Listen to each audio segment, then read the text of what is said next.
Chicos, ¿cómo están? Muy buenas tardes con cada uno de ustedes. ¿Cómo se encuentran, chicos? ¿Cómo están? Buenas tardes, por favor, me confirman si me logran escuchar, ¿ya? Sí, profesora, se escucha. Buenas noches, profesora. Hola, chicos, ¿cómo están? Bien, darles la bienvenida, chicos, a cada uno de ustedes, esperando que se encuentren bien, ¿ya?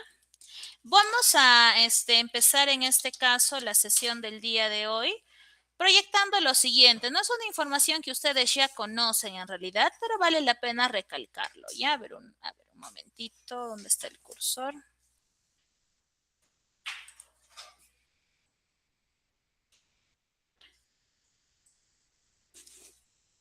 Y ahora sí, aquí.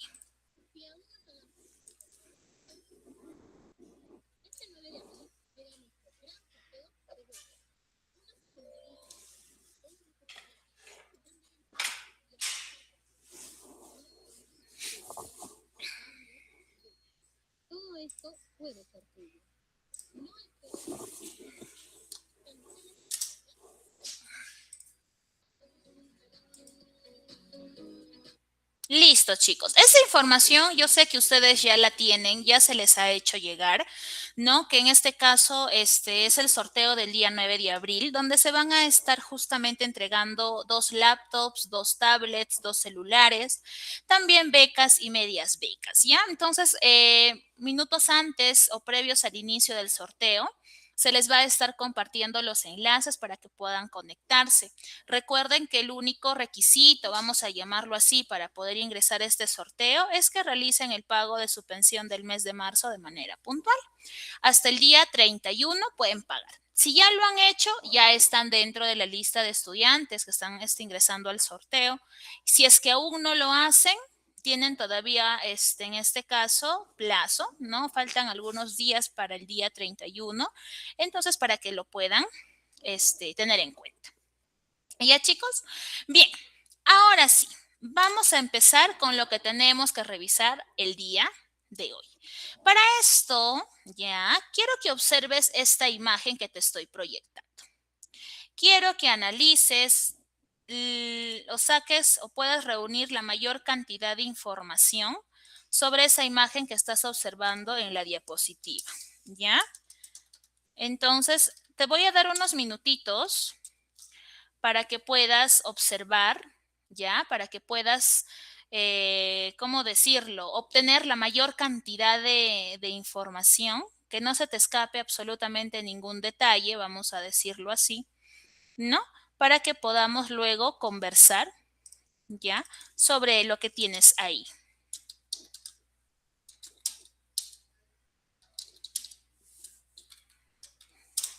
Unos segunditos, ¿ya?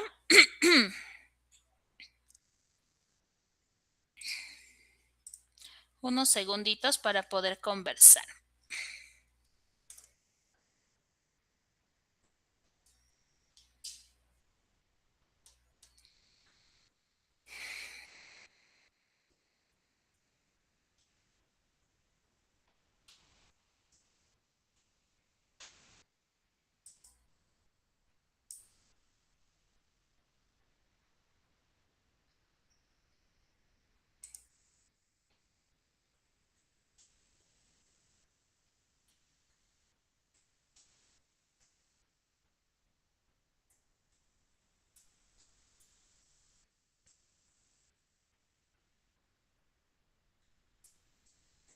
Listo. Vamos a conversar, chicos, sobre esto que ustedes tienen en la imagen, ¿ya? Lo que tienen en la proyección. La primera preguntita que les planteo es la siguiente. ¿Qué han podido observar en la diapositiva, chicos? A ver, ¿qué me pueden decir? ¿Qué me pueden nombrar? A ver, vamos en orden, ¿ya? A ver cómo me han ido levantando la manito. Brady, adelante. Hola, buenas tardes, ¿se me escucha? Sí, sí se te escucha. En la imagen podemos ver un matrimonio entre dos personas, pero de distintas edades. Ok, un matrimonio entre personas que tienen distintas edades. Ok, Brady, muy bien. José. Bueno, buenas tardes, profesora. Yo observo en la imagen que hay una mujer joven vestida de blanco y las personas alrededor están viendo un momento importante, como si fuera una ceremonia o un evento. Ok, muy bien, José, muy bien. Nazca. Sí, buenas tardes. Es como una escena ceremonial con personajes vestidos de manera elegante y formal. Muy bien, Xiomi. Mis es un matrimonio desigual, mujer joven casándose con un hombre mayor. Matrimonio desigual. Ajá, Marta. Bueno, en mi caso hago referencia igual a mis compañeros. Denoto a una mujer que aparentemente podría ser una menor de edad, una adolescente, acompañado de un hombre mayor que probablemente estén casándose. Y también pude notar una palabra que era motivación, justo en la parte de arriba de la imagen. Ok, Marta, muy bien. Ok. La mayoría de ustedes ha coincidido en algo bastante certero.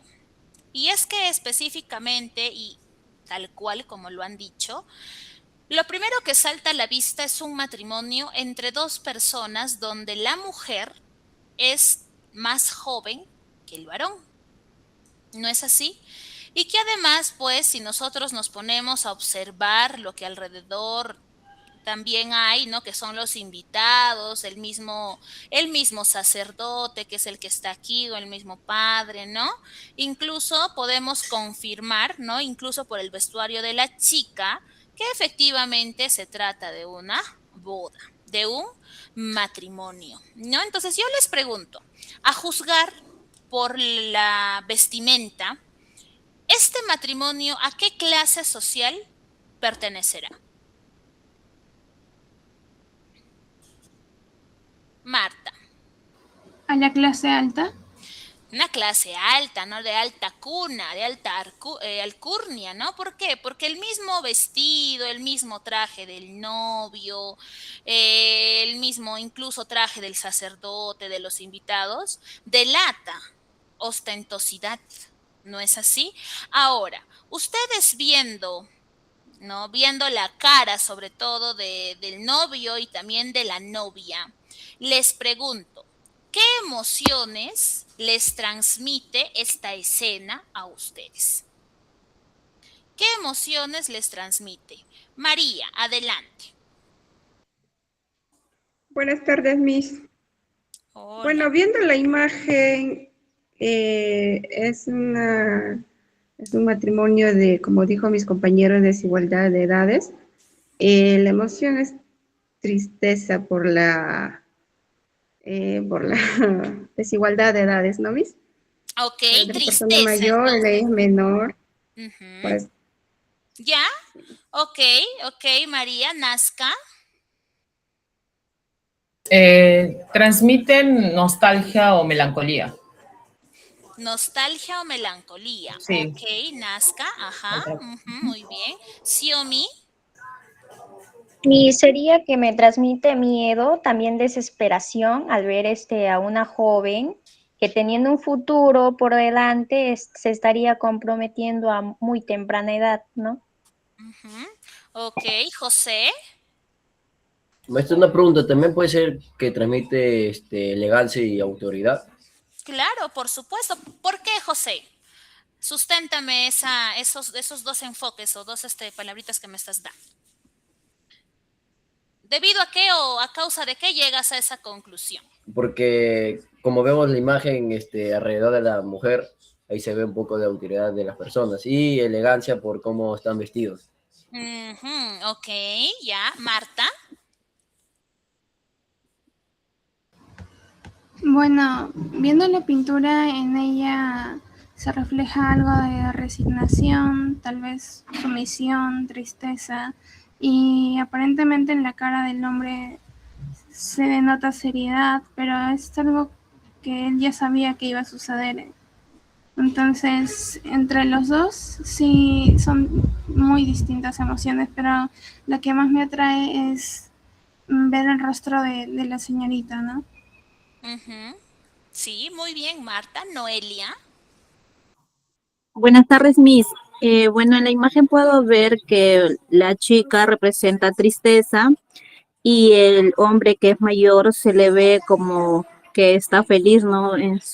Viéndole a la chica, pero la chica sí está triste. Muy bien. Si en algo han coincidido la mayoría de ustedes, y todos, claro, en general, me han dado de respuesta emociones negativas. Tristeza, resignación, melancolía, miedo, ¿no? Nadie me ha dicho, profesora, la imagen me transmite alegría, emoción, no me transmite felicidad, ¿no? Porque efectivamente, si nosotros vemos el rostro de sobre todo como dice Marta, el rostro de la novia, ¿no? Creo que el rostro de la novia es el más expresivo, ¿no? Porque si nosotros le vemos la carita incluso y la posición, ¿no? Vemos que ella está cabizbaja. ¿No es así? Mientras que él, el novio, está, pues, no, muestra una postura un poco más, tal vez soberbia, ¿no? Una postura un poco más formal, ¿no es así? Muy bien, chicos. Entonces, por ahí vamos reconociendo ese tipo de emociones, ¿no? Que esta imagen nos está plasmando. Ahora, esa imagen que hemos estado analizando, ¿ustedes consideran que refleja una realidad que se ha vivido en algún momento dentro de nuestra historia? Sí. ¿En qué contexto lo podríamos colocar? Por ejemplo,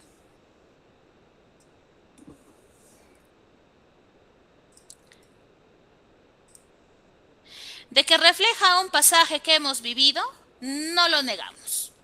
Porque si nosotros retrocedemos el tiempo, ¿no? Vamos a encontrar que este tipo de situaciones sí han existido.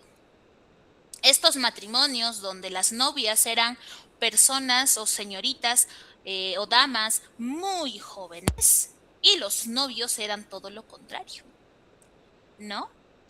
Ahora, yo les pregunto, ¿ustedes están de acuerdo con ese concepto de matrimonio? ¿Qué me dicen? Puede ser que sí, puede ser que no, no hay problema. Pero quiero sus argumentos. Adelante, José. Maestro, yo opino que si viene sin obligación y sin que la familia se intrometa, está bien, pero si viene siendo obligado y por un motivo aparte, por ejemplo, que quiera ayudar a su familia o lo hace por obligación de la familia para que tenga dinero y por eso se casa con un señor mayor ¿cómo se llama? Alto, pues así, de que tiene dinero, está mal, pues. Yo opino que estuviera mal. Ok, José. Noelia, ¿qué nos dices tú? Sí, coincido con mi compañero, como es bueno, como dicen, para el amor no hay edad, ¿no? Pero siempre en cuando sea permitido, o a veces se ven, ¿no? Casos que chicas se enamoran de personas, siendo jóvenes, ¿no? Se enamoran de personas mayores y o también es lo contrario, tanto en hombres y mujeres suele pasar eso, pero siempre si es permitido, bueno, ahí si te casas con una persona mayor, siendo tú tan joven, y si lo quieres, obviamente que te vas a casar con felicidad, pero si es lo contrario, de repente por obligación, no sé, puede que suceda lo que vimos en la imagen. Esa es mi opinión, Miss. Ok, Noelia, muy bien, muy bien. ¿Alguien más por ahí que nos quiera compartir si está o no de acuerdo con estos tipos de matrimonio entre personas muy adultas ya y personas también muy jóvenes, ¿no? María, adelante. Bueno, en ese caso de diferencias de edades, como dijeron mis compañeros, dependiendo siempre en cuando si la familia está de acuerdo de tener una relación o un matrimonio con una persona mayor, que sea mayor que tú, ¿no? Y como dijo uno de ellos también, estoy de acuerdo con su opinión, que quizás por el apoyo a sus familias o por algunas cosas de necesidad, ¿no, Miss? Por eso haya decidido casarse con una persona mayor, ¿no? Ok. Hay un punto y una palabra bastante interesante que nos ha dicho María. Necesidad. Ya, vamos quedándonos con eso. Xiaomi, adelante. Hola, Miss. Si sería por la decisión de ella, estaría bien, ¿no? Una parte en la que si la persona mayor ya es porque tiene bastante experiencia y en el caso en un futuro ya esa persona lo va a dirigir, ¿no? Lo va a dirigir, lo va a aconsejar mejor que un joven de su edad. Porque en ese momento, cuando te casas con una persona mayor, hace que te apoye, ¿no? Y si es la decisión tuya y también de la familia, ¿no? No por necesidad tanto, porque a veces todas las cosas se puede construir con nuestra pareja, pero si es obligatorio o es que su familia lo obliga por alguna cosa, por cosa material, ya no estaría muy bien, ¿no? Porque el dinero se va, ¿no? Y entonces el amor se queda y si sobre todo te enamoraste o te casaste por amor, es un poco más durable en la relación. Ok, Xiaomi. Bonifacia, ¿qué nos dices tú? Buenas noches, profesora. Bueno, con este tipo de matrimonio yo no estoy de acuerdo, porque el matrimonio debe ser por amor. Y ahí la fotografía que nos ha mostrado se ve que es por una obligación, no es por amor. Y esto sucedía pues en tiempos de mis abuelos. Siempre había un contrato para hacer matrimonio, por decir, invitaban a una misa a su hija o el otro le invitaba, se gustaron entre padres y entraban de acuerdo para hacerlo casar. Eso existía en Perú antes. En tiempo de mis abuelos, siempre mi madre, mi padre nos ha contado que eran exigidos obligados prácticamente para casarse con esa persona porque era re importante o por razón de economía o porque era muy conocido, incluía eso. Y eso, gracias a Dios, eso ya no sucede ahora.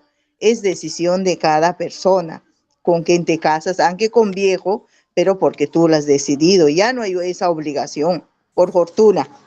A eso me refería. Muy Gracias. bien, gracias, Bonifacia. Muy buen punto. Marta, adelante. Bueno, en mi caso tengo opiniones bastante divididas. No puedo decir si estoy de acuerdo o no, porque comparando en la época donde sucedía esto, que si mi memoria no me falla, es durante el virreinato del Perú que se evidenciaba bastante lo que era este tipo de matrimonios, donde mayormente creo que las niñas podían casarse a partir de los 12 años. Y pensándolo desde ese punto, imaginarte que una niña voluntariamente se podría enamorar de un hombre tan mayor de la tercera edad es algo que evidentemente no podría pasar. Y aunque fuese adolescente, está en una etapa, digamos, es bastante difícil pensar que podría ser voluntario y que de verdad pudiese existir un amor o una conexión tan fuerte hacia una persona tan mayor. Entonces, aún así, si pudiese llegar a pasar y es en todo caso decisión suya, estaría bien, pero las circunstancias no me hacen apoyarlo por completo, ¿no? Me pone entre dos posiciones bastante complicadas. Hay algo que Marta ha dicho y algo que es muy cierto. A ver, primero escucho a José. José, adelante. No, maestro, usted siga, después ya respondo. Ok. Hay algo que Marta ha dicho que os influye mucho por la edad, ¿no? Estos matrimonios, como ustedes se han podido percatar en la imagen, son señoritas que no tienen o no llegan ni siquiera a los 18 años, ¿no? Son señoritas que con los 15, 14, 16 años llegan a contraer matrimonio con personas de 55, 60, 65 años. Y hay un rasgo muy marcado en estos matrimonios, que como Bonifacia también lo estaba exponiendo.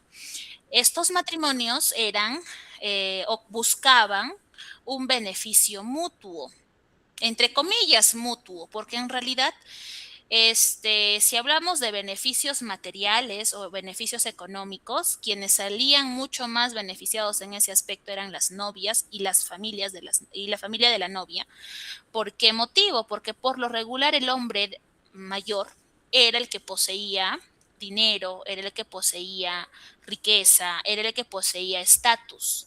Entonces, esto, ¿no? Daba a la mujer cierto tipo de, o bueno, le permitía escalar también a ese nivel, pues, ¿no? Y al escalar la novia, pues escala la familia, ¿no?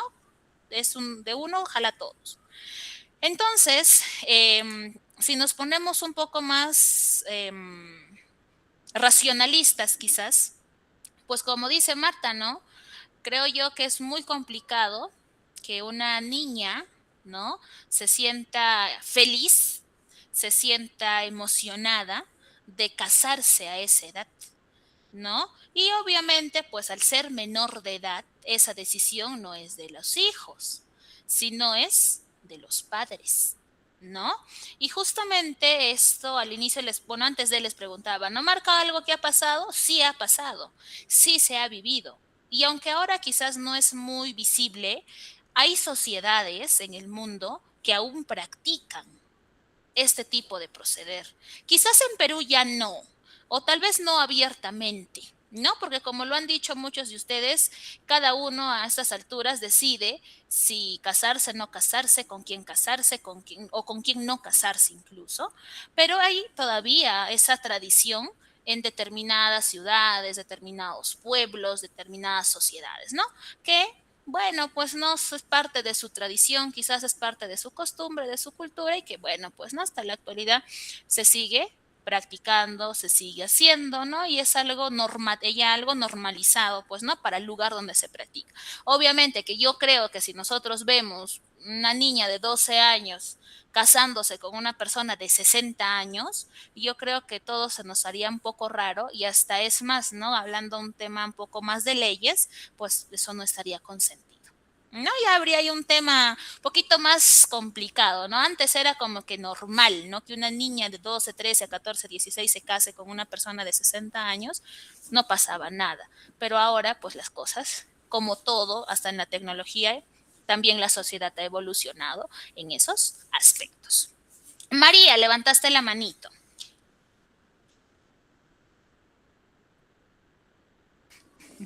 María, levantaste la manito. ¿Algo por agregar, María, quizás? Se levantó la manito. Ya, no me contesta. Ahora sí, José, ¿Yo, adelante. Miss? No. Ay, misita, disculpe. No, yo no levanté la mano, misita. Ya, ok. María Vega. María Vega. No está María Vega. Por ahí se le escapó. Maestro, una pregunta allí, como dice, ¿no? Que era una tradición. Aparte de eso, no prohíben el derecho, o sea, yo creo que la familia prohíbe el derecho hacia la mujer, hacia su hija. Pongamos que la familia prohíbe ser libre, ¿no? Porque creo que en Arabia Saudita todavía siguen siendo eso, que las mujeres son esclavizadas, como si fueran cualquier cosa, y pierden el derecho, pues, de ser libre. Claro. Ahora, ya lo vamos a ir entendiendo a medida que vamos revisando la clase, pero hay un tema bastante importante y que José lo toca, el derecho. Para la época en donde se practicaba esto, las mujeres tenían una educación en sumisión. ¿Qué significa esto? Que ellas hacían lo que los padres sobre todo decían. No eran mujeres educadas para servir y para quedarse calladas frente a las cosas que se les puedan presentar, ¿no? La mujer en la época en la cual hoy día nos vamos a enfrascar era educada para eso, ¿no? Y justamente este hecho de ser sumisas era lo que hacía de que no reclamen, de que no digan. No es como si ahora, por ejemplo, no, ustedes tienen una hijita de 10 años y viene el papá y te dice, la voy a casar con un hombre de 65 años.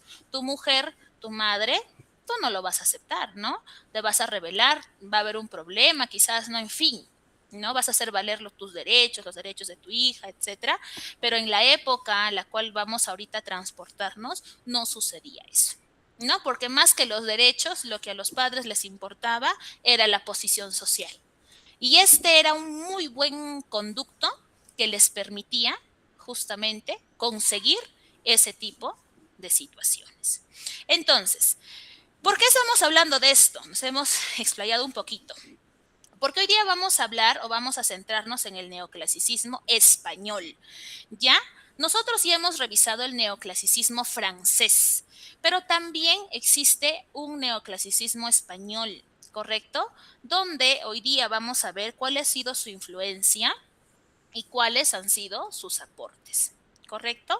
Este neoclasicismo español, chicos, para hacer una especie de ubicación geográfica o ubicación histórica, perdón, es en este caso o se va a desarrollar durante el reinado de Carlos III, ¿ya?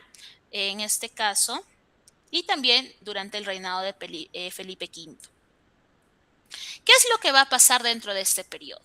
Los ilustrados, que yo ya te había hablado de este grupo de personas que en realidad tenían una lucha constante. ¿Por qué? Porque buscaban los valores, tanto éticos y también morales. Ya los ilustrados criticaban duramente todas las formas en cómo la sociedad de la época se comportaba en aquellos tiempos. Y justamente estos ilustrados estaban en contra de estos matrimonios arreglados. Los ilustrados veían esto como una acción inaceptable. No consentían, o en este caso, que unos padres decidan este tipo de matrimonios donde sus hijas, siendo menores, llegaban a tener este tipo de matrimonios, ¿no? Entonces los ilustrados iban en contra de ello. Justamente e influenciados o motivados por este tipo de situaciones es que ellos van a crear instituciones donde van a buscar difundir sus ideas neoclásicas. Van a buscar, en este caso, que el ser humano empiece a ver con otros ojos, ¿no? O empiece a primero reconocer lo que estaban viviendo para luego poder cambiarlo. Porque lógicamente, como dicen, ¿no? Si tú no reconoces tu error, pues nunca vas a aprender, ¿no? Porque para tus ojos o ante tus ojos está bien lo que estás haciendo, pero la verdad no es esa. ¿Ya? Entonces, ¿qué características podemos nombrar dentro de este neoclasicismo español? Para empezar, es una corriente literaria que trata de abarcar los temas desde un lenguaje muy simple. ¿Con qué intención? Si yo quiero que, por ejemplo, no sé, yo veo que mi sociedad está muy corrompida por vicios, está muy corrompida por acciones o actitudes negativas, lo que yo voy a buscar es que mi sociedad reaccione.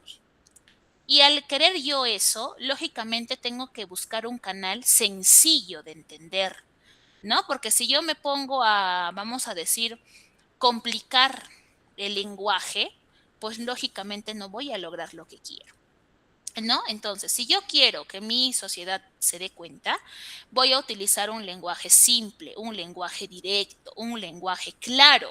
Y eso es justamente lo que estos neoclásicos hacen, ¿correcto?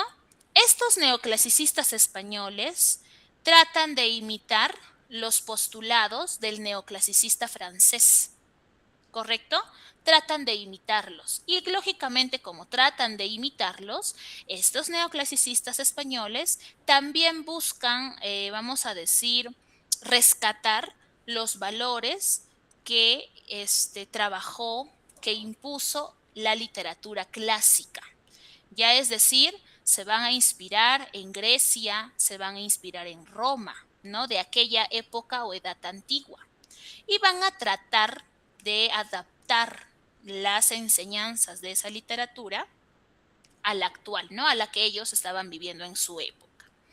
Entonces, motivados por eso, van a hacer que sus obras literarias tengan un propósito de enseñanza, es decir, persigan un afán didáctico, ¿no? Con la intención de que la sociedad, de que el público pueda educarse, pueda culturizarse, pueda incluso mejorar su aspecto moral, porque para la época y para los ojos de la Ilustración, el hombre no era nada moral, ¿no? El hombre actuaba influenciado por sus deseos, actuaba influenciado por lo que quería, incluso si eso iba en contra de lo que se consideraba correcto, ¿no? Sí, muchas veces sí.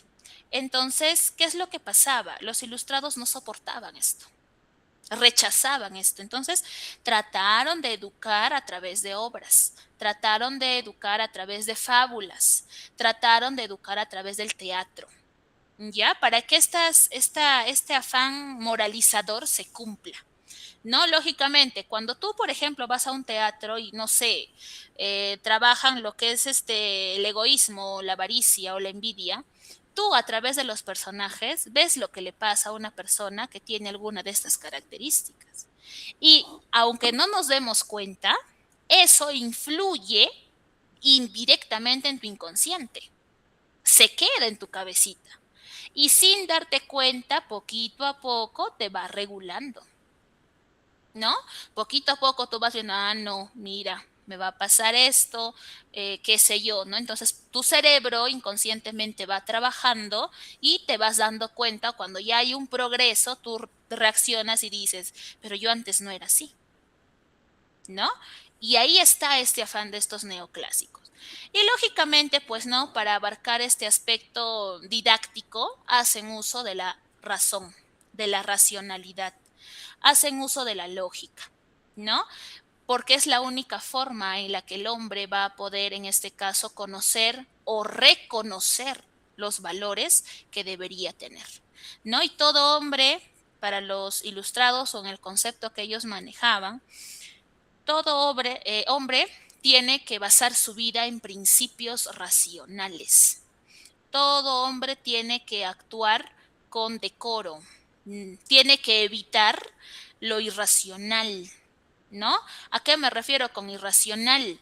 Por ejemplo, cuando ustedes ven las noticias, ¿no? Hombre pierde los papeles por celos y mató a su pareja, ¿no? Ahí se está dejando el hombre llevar por el aspecto irracional, pero para la época esto no era consentido, ¿no? No se consentía, no se podía permitir, no se podía dar esos lujos. Algunos representantes que también se desarrollan dentro de este neoclasicismo español está en este caso Tomás de Iriarte y Samaniego con fábulas, ¿no? La clase anterior ya habíamos hablado de esto, ¿no? Ustedes seguramente han leído, les han contado o les cuentan ustedes tal vez a sus hijos, hermanos, sobrinos, no lo sé, ¿no? Este tipo de fábulas que busca justamente o tiene esta intención, ¿no? Y desde niños siempre, en este caso, se les inculca ello. Pero el día de hoy nosotros nos vamos a enfocar en uno de los escritores del teatro neoclásico español, que se llama Leandro Fernández Moratín. ¿Correcto? Este personaje, este escritor, nace en el año 1760 y fallece en el año 1828. Es considerado el máximo representante del neoclasicismo español en el teatro. Ojo, dentro del neoclasicismo español.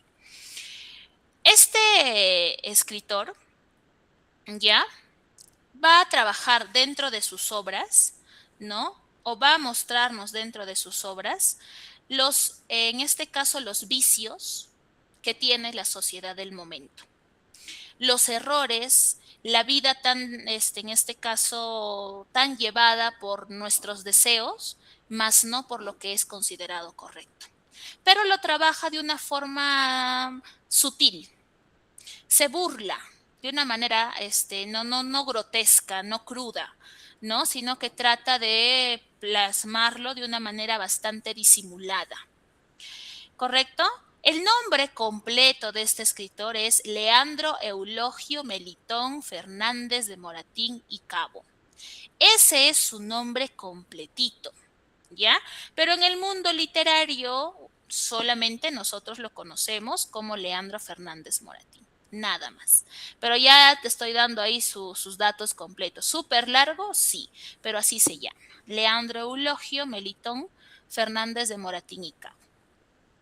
¿Qué obras ha escrito este escritor? La teoría de la comedia, El viejo y la niña. De hecho, esta obra, El viejo y la niña, fue la primera obra que él representó en un teatro. Fue la primera. tenemos la comedia nueva, El varón, La mojigata y El sí de las niñas. Yo te pregunto, ¿alguna de estas obras se te hace familiar? ¿Alguna de estas obras las has escuchado?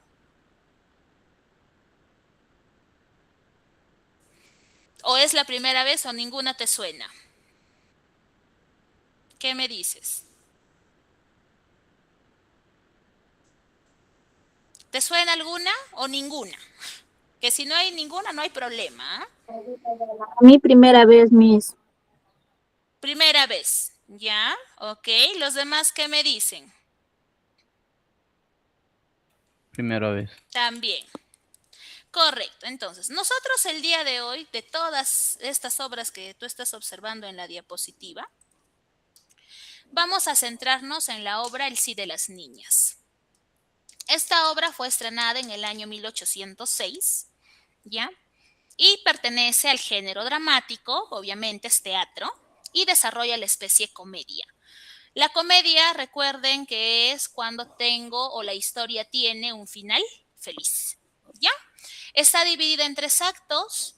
El tema principal que se desarrolla aquí es, en este caso, el abuso de poder de los padres hacia los hijos, y el lugar donde es el escenario, vamos a decirlo así, de la obra es en una posada de Alcalá.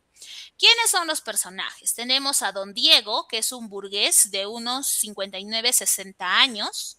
Tenemos a Paquita, que es una señorita también conocida como doña Francisca, que tiene unos 16 años de edad. Tenemos a don Carlos, que es el sobrino de don Diego y además es un joven que promedio va por ahí con la edad de Paquita. Tenemos a doña Irene, que es la madre de Paquita. Tenemos a Rita, Simón y Calamocha, que son los sirvientes. Uno es de Diego, el otro es de don Carlos y el otro es de Paquita. ¿Listo? Les voy a proyectar un video que está dividido por actos. Vamos en este caso a prestar atención a ello, ¿ya? Y vamos a también, por favor, ir tomando nota quizás de lo que podamos entender, ¿ya? De lo que podamos entender de estos actos, ¿ya? Vamos a ir pausando, ¿ya? Acto por acto, para luego ir, para luego comentar qué es lo que estamos observando, ¿ya? Trabajo en Grupo AGE para la región. Soy Sandra Saavedra. En una España Listo, ahora sí, empezamos, ¿ya? donde las apariencias lo eran todo, donde el honor de una familia valía más que la felicidad de una hija, una joven de apenas 16 años debía decir sí a un matrimonio que no deseaba. Pero, ¿qué pasa cuando el amor verdadero se cruza en medio de un compromiso impuesto? Hoy conoceremos El sí de las niñas, la comedia más importante del neoclasicismo español, escrita por Leandro Fernández de Moratín, una obra que defendió el derecho de las mujeres a elegir su propio destino. Hablemos sobre el autor. Leandro Fernández de Moratín nació en Madrid, España, en el año 1760, en el seno de una familia ilustrada y amante de la cultura. Su padre, Nicolás Fernández de Moratín, también fue poeta y dramaturgo, y desde pequeño, Leandro se educó entre libros, arte y discusiones intelectuales. Vivió en plena Ilustración, una época donde los pensadores defendían la razón, la educación y la libertad frente a la tradición y los prejuicios. Su teatro buscó educar al público a través de la risa, corrigiendo las costumbres sociales con ingenio y crítica. Moratín viajó por Europa, conoció a grandes pensadores franceses y absorbió las ideas de la modernidad. Sin embargo, también vivió tiempos difíciles. Su apoyo a las reformas ilustradas y su simpatía hacia el pensamiento liberal lo convirtieron en un autor polémico.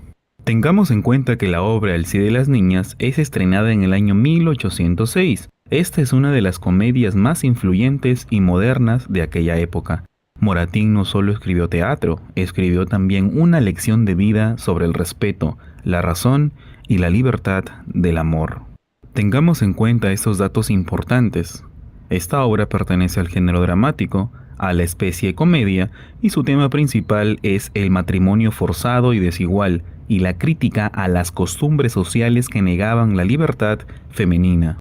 El autor usa el humor y la ironía para denunciar la práctica común de casar a mujeres jóvenes con hombres mayores, generalmente por conveniencia económica o social.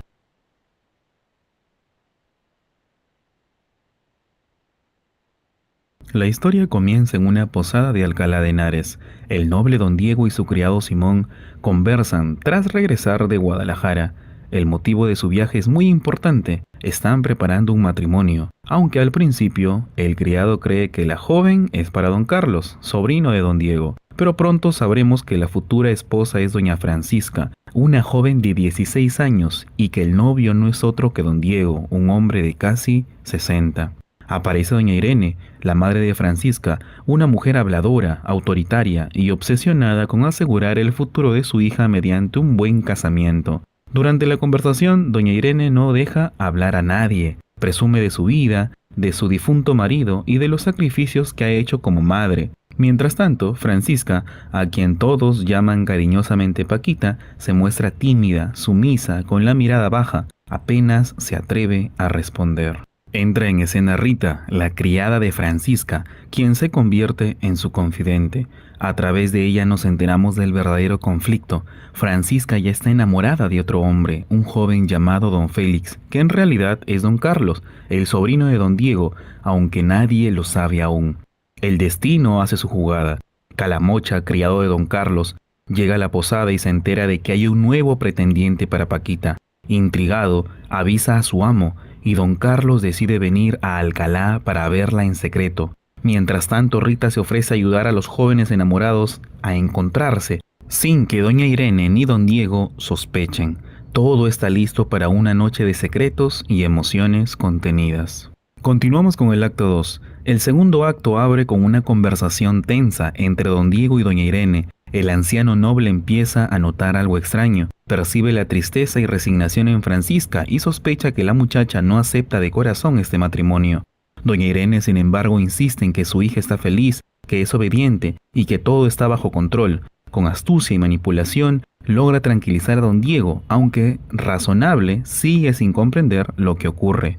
Mientras tanto, Rita y Calamocha ayudan a que los verdaderos enamorados se reencuentren. En una escena tierna y llena de emoción, don Carlos y Francisca se ven en secreto. Ella llora y confiesa que está siendo obligada a casarse, pero que su corazón le pertenece a él. Don Carlos le promete que no permitirá esta injusticia, que la salvará y la llevará lejos de todo. La felicidad dura poco. Don Diego descubre que está en la misma posada. Sorprendido y decepcionado, y aunque enojado, mantiene la calma. Le ordena regresar inmediatamente a su servicio. Obediente y honorable, don Carlos se marcha, dejando a Francisca desconsolada. Cuando Simón, el criado, le comunica a Francisca que los visitantes se han marchado, ella queda devastada. Empieza a dudar del amor de Carlos y en medio de su tristeza se pregunta si todo lo que vivió fue una ilusión. Continuamos con el tercer acto. El último acto comienza con una conversación entre don Diego y Simón, ambos intrigados por la repentina partida de don Carlos. Don Diego, aunque serio, no puede ocultar la preocupación por su sobrino y por el semblante triste de la joven. De pronto, en medio de la noche, Rita da 3 palmadas, la señal convenida, y una carta cae por la ventana. Es una carta de don Carlos dirigida a Paquita, pero Simón la encuentra primero y se la entrega a su amo. Al leerla, don Diego descubre toda la verdad. Francisca ama sinceramente a don Carlos y ha sido obligada por su madre a aceptar un matrimonio que no desea. Don Diego, que siempre se ha presentado como un hombre racional y justo, siente una mezcla de sorpresa y compasión y decide enfrentar la situación con serenidad. Manda llamar a Paquita, quien aparece llorando. Entre lágrimas confiesa su verdad, que respeta y admira a don Diego, pero que su corazón pertenece a otro. El anciano, conmovido por su sinceridad, renuncia a casarse con ella. Le dice que no quiere una esposa que lo mire con miedo o compasión, sino una mujer libre y feliz. En ese momento llega don Carlos, traído por Simón. El tío y el sobrino conversan frente a frente. Don Diego le pide que hable con honestidad, y don Carlos confiesa su amor por Francisca. Lo hace con respeto, sin excusas, pero con firmeza. Lejos de enfadarse, don Diego lo escucha en silencio y entonces, en un gesto de verdadera grandeza, les da su bendición. Declara que el amor no puede imponerse ni comprarse y que la virtud está en reconocer lo que es justo. Doña Irene entra indignada, pero al leer la carta y escuchar a don Diego, comprende que ha sido descubierta. El anciano la reprende con cortesía, mostrándole que las hijas no deben ser esclavas de las ambiciones de sus madres. Finalmente, don Diego, en una de las escenas más humanas y bellas del teatro español, dice: «Yo quiero que doña Francisca sea feliz y que se case con quien ama, porque la verdadera nobleza no está en el título, sino en la virtud». Y así el amor vence al interés y la razón triunfa sobre la costumbre. Listo, chicos. Ahí está un breve resumen de los 3 actos de la novela, o bueno, del teatro, ¿no? El sí de las niñas. A ver, ¿qué podemos opinar? ¿Ya? ¿Qué opinamos sobre esta obra literaria, chicos? A ver, ¿qué hemos podido entender de este resumen que hemos observado que ha sido por actos, ¿no? Primer acto, segundo acto y tercer acto. ¿Qué podemos opinar de esta historia, chicos? ¿Qué podemos opinar?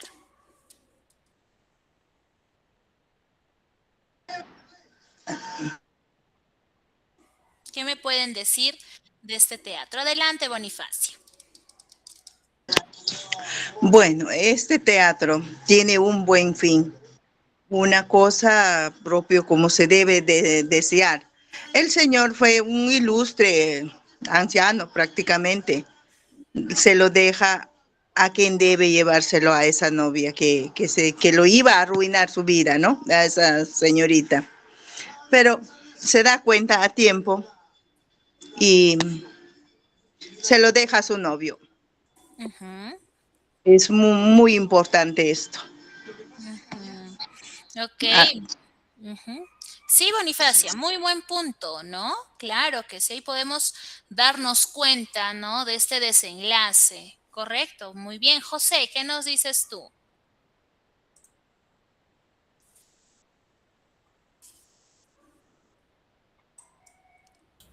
Maestra, que es que mi compañera ya dijo casi lo que iba a decir. Bueno, que veo que como dijo, ¿no? Como dije al principio, ¿no? Sobre los derechos de la mujer, que estuvo mal a que prohibir a la chica sus derechos.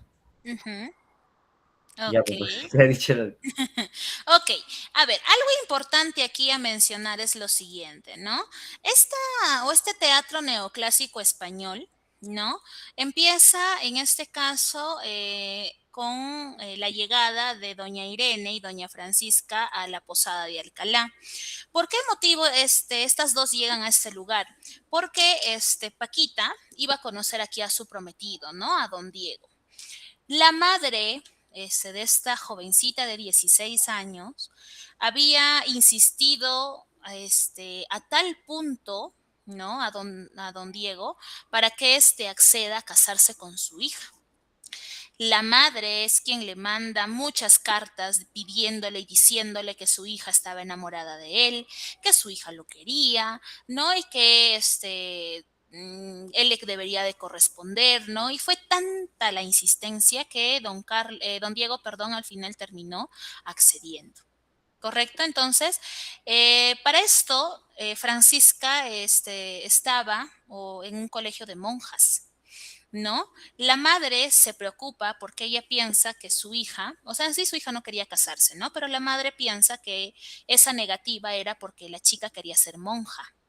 Y la madre no quería, o sea, no iba a consentir esa decisión. Entonces, por este motivo, insiste e insiste don Diego. Don Diego es una persona acaudalada, tiene recursos, tiene dinero, ¿no? Para que sea el esposo de su hija. Bueno, ¿no? Se acepta el matrimonio, la mamá lleva a Paquita hasta a la posada de Alcalá, ¿no? Para que ellos se puedan conocer, ¿correcto? Pero lo que la madre no sabe es que su hija está enamorada de don Carlos. Don Carlos es el sobrino, es un joven contemporáneo a ella, que además es sobrino de don Diego, del prometido de ella. ¿No? Entonces, por el otro lado, su prometido, ¿no? Don Diego es una persona ya adulta, es una persona ya de edad, pero es una persona que dentro de todo tiene muy buen corazón y es una persona que siempre busca hacer las cosas bien, ¿no? Entonces, cuando estas dos llegan a esta posada de Alcalá, casualmente a este mismo lugar llega don Carlos y este se entera que Paquita estaba ahí, pero que se iba a casar con otra persona. Cuando él vamos a decir, pacta un encuentro con ella, él le pregunta qué es lo que está pasando. Y ella le dice que su madre ha arreglado un matrimonio para ella, que ella no quiere casarse, que no está de acuerdo, pero que no va a hacer nada para evitar darle la contra a su mamá y que sí se va a casar, pese a que no lo quiere hacer. Don Carlos se molesta, él no quiere que ese matrimonio se lleve a cabo. Entonces, hasta este punto, su tío, don Diego, se entera que don Carlos está en la misma posada y se molesta, porque don Carlos debería estar en su trabajo, cumpliendo sus deberes. Lo manda a llamar, don Carlos va. Y don Diego le dice o le pide explicaciones, ¿no? Que por qué él ha llegado a la posada de Alcalá. No le da respuesta y don Diego le dice y le exige que se retire, que se vaya a cumplir con sus obligaciones. Esta decisión era algo inesperada, nadie se esperaba que este tío le iba a pedir eso a su sobrino, así que no tiene más que hacer caso a este sobrino. Pero antes de irse, don Carlos le deja una carta a doña Francisca, ¿ya? En este caso, en esa carta, él le da sus explicaciones, ¿no? Etcétera. Esta carta, debería llegar a manos de Rita. Rita es la criada de Francisca. Sin embargo, por azares de la vida, la carta llega a manos de don Diego. Y es aquí donde se entera de que en realidad esta jovencita no está enamorada de él, ¿no? Y que al contrario, ese ser amado es su sobrino. Al enterarse de esta situación, en un primer momento sí se enoja, pero después se pone a pensar y se da cuenta de que si es así, él no tiene por qué casarse con ella, porque él quiere estar con una persona que lo quiera, que lo respete, y él sabe que ella no es. Es así que los manda a llamar, habla con ellos, ¿no? Su sobrino reconoce el amor que siente por Paquita y en este caso, don Diego les da su bendición y la madre no tiene más opción que aceptar que su hija se case con don Carlos. ¿Correcto? Entonces, ahí termina la historia. Si nosotros vamos un poquito más allá, vamos a darnos cuenta que entre los personajes hay uno de ellos que representa la hipocresía. ¿Quién es la hipócrita o el hipócrita en la historia?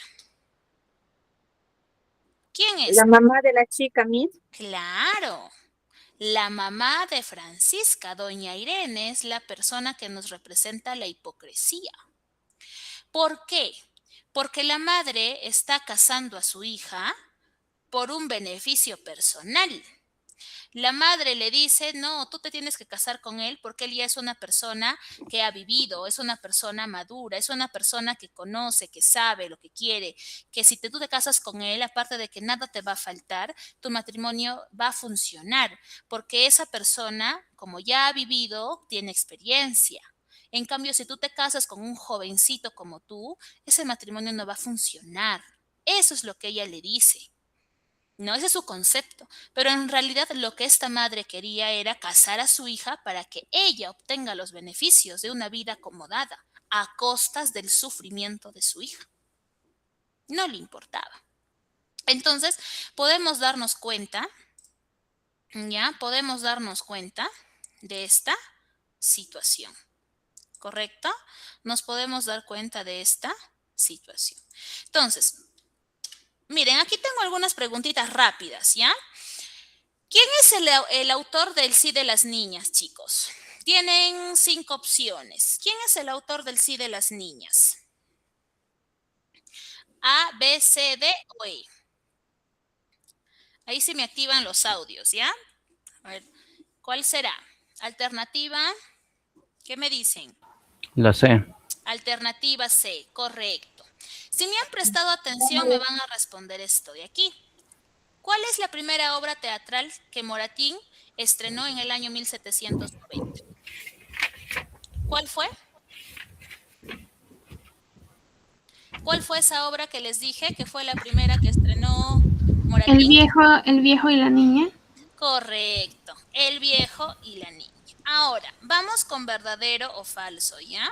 Francisca es también llamada Paquita. Verdadero, Miss. Muy bien. Pero Don Carlos manda una carta a Francisca, pero esta llega a manos de Irene. Falso. La carta que le deja, falso. No llega a manos de Irene, llega a manos de Don Diego, ¿no? Al final de la obra, Don Diego contrae matrimonio con Francisca. ¿Se llegan a casar? falso. Muy bien, falso, no se casan. Doña Irene representa la razón en la obra de Moratín. Falso. Falso. Acabamos de decir que Doña Irene representa la hipocresía. ¿No es así? Calamocha es el criado de Don Carlos. ¿Qué me dicen? ¿Verdadero o falso? Verdadero. Verdadero, ¿no? Verdadero, Muy bien. Calamocha es el criado de Don Carlos. Rita es la criada de Paquita. Y Simón es el criado de Don Diego. ¿Ya? Estos tres tienen sus propios criados. ¿Quién es el personaje dentro de la obra que representa la razón? ¿Quién representa la razón? ¿Don Félix, Doña Irene, Calamocha, Don Diego o Rita? Don Diego. Claro. Don Diego, Miss. Don Diego. Profesora, ¿cómo así? Claro, porque cuando él se enteró de la verdad, él no reaccionó de manera impulsiva, sino que trató y manejó la situación de una manera lógica y le dio una solución lógica también, pues, ¿no? ¿Cuál de estas 5 es una característica del neoclasicismo español? Que solo escriben tragedias, que sus escritores son latinoamericanos, que prevalece la expresión racional, que rechaza a los viejos o que está de acuerdo con los matrimonios por conveniencia. ¿Cuál es una característica del neoclasicismo español, chicos? ¿La A, la B, la C, la D o la E? ¿Cuál será? ¿Cuál es una característica, chicos? Miss, puede ser ¿Cuál? la interrogante. ¿Está de acuerdo con los matrimonios por conveniencia? ¿Sí está de acuerdo con que los adultos se casen con las jovencitas? No, pues sí, profesora, No. o sea, depende. Pues. La C prevalece. Pero profesor, yo creo que puede ser solo escribir tragedias. Pero lo que acabamos de ver es una comedia. Se contradice. Entonces la A no puede ser. Descartada la A. La C. Muy bien. Alternativa C. Prevalece la expresión racional. Porque hay que ser un poco sinceros. Miren, imaginémonos que ustedes son Don Diego y ustedes se enteran que la mujer con la que se van a casar no te quiere y quiere a otro. Y en tus narices tal vez se han encontrado, se están mandando cartas. Si nosotros nos vamos a un hecho irracional, el hombre por lo regular reacciona de manera violenta, ¿no? Es más, se aferra y te dice, no, yo me caso contigo, no me importa, por lo que tú me has hecho, te vas a casar conmigo, y lo hacen, ¿no? Pero de todas maneras, dentro de la obra vemos que la racionalidad en realidad es mucho más fuerte que la parte emocional, ¿no? Eso es lo que termina dominando la situación. ¿Dudas, preguntas, consultas, chicos? ¿Ninguna? Ninguna, profesora. Ya. Pregunto yo entonces, ¿ya? ¿Qué aprendimos el día de hoy, chicos? ¿Qué aprendimos el día de hoy? Aprendimos el día de hoy sobre el clasismo español, sobre un teatro, una historia que nos ha contado usted. Claro, muy bien, exacto, el neoclasicismo español el día de hoy, ¿no? ¿Cómo hemos aprendido sobre esta corriente literaria? Bueno, es una más. Sobre una comedia, profesora, que nos mostró en un video sobre el matrimonio. Claro, claro, es una comedia del teatro neoclásico español, pues, ¿no? Y definitivamente ahora sí, esta historia se relaciona con la imagen que vimos al inicio, ¿no? Es por eso que les preguntaba si ustedes estaban de acuerdo, si les parecía algo lógico, si reflejaba algo de la realidad o era algo ficcional, y decían que sí, ¿no? Y había ahí opiniones divididas en si estaban o no estaban de acuerdo. Pero dentro de la historia, por ejemplo, vemos que la influencia la ejerce la madre, ¿no? Y que definitivamente esto juega un rol importante en la decisión de la hija, ¿no? Que aunque estaba en contra, no tenía otra más que obedecer lo que le habían pedido. Ahora que tú ya conoces un poco más sobre toda esta información, tanto histórica como de esta obra, ¿para qué te va a servir todo lo visto en clases? ¿Para qué les va a ser útil, chicos? ¿Para qué les va a servir? Es una nueva corriente literaria, ¿no? Ustedes ya han visto la literatura clásica, medieval, el prerrenacimiento, han visto el Renacimiento, han visto también el neoclasicismo francés y ahora el neoclasicismo Nos enseñó que sobre español, ¿no? Como dijo neoclasicismo, ¿no? Y aprendimos sobre una comedia bueno, yo aprendí sobre los derechos que pidió la mujer, aparte de eso, sobre la historia del neoclasicismo en español. Uh-huh. Claro, ¿no? De alguna manera, ¿no? Al revisar al inicio de la clase, ¿no? Cuando empezamos nada más les dije, ¿no? Hablar de literatura también es hablar de historia, ¿no?